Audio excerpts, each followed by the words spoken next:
Kar se tiče Zveze svobodnih sindikatov Slovenije, so stališča glede zakona o malem delu jasna.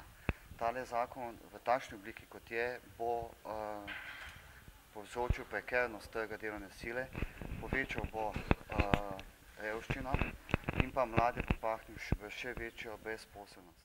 Izkušnje iz tujine kažejo, da malo delo ubija redna delovna mesta, da delodajalci ukinjajo delovna mesta in jih razbijajo na več malih delavcev, in to iz razloga, kajti malo delo je bistveno cenejše kot redna zaposlitev.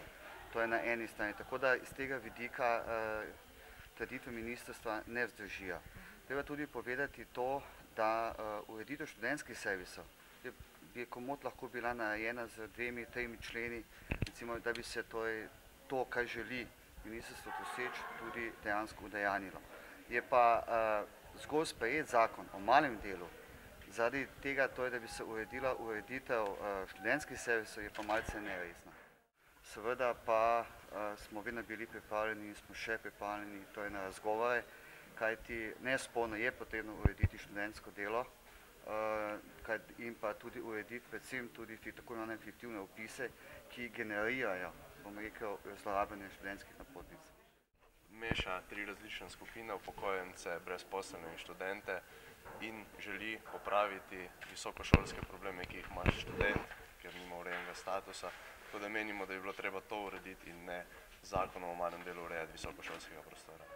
Mi nismo videli nikakršnih raziskav strani ministrstva, medtem ko pa imamo na drugi strani kar nekaj dokumentov, tudi zadnji dokument Ministrstva za šolstvo in šport, Mladina 2000, priča, da je v Sloveniji zaposlovanje večji problem kot pa dejansko študentski položaj.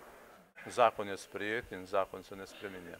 No, korak nazaj je zmeraj možen, potem ko bomo videli, kakšne bodo izkušnje, ampak mislim, da je preveč strahu pred novostmi, inovacijami v sistemu in to me najbolj skrbi pravzaprav, da zlasti mlada generacija nima te korajže, da bi šla in preizkusila neke nove zadeve v življenju, ampak da vnaprej zavrača tisto, kar je novo.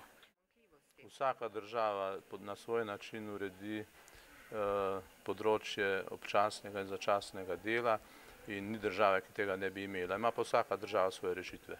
Mi smo se ogledali druge sisteme, tudi nemškega, ki se ga največkrat citira, in tudi na njem se naučili, česa ne smemo v naš sistem unesti.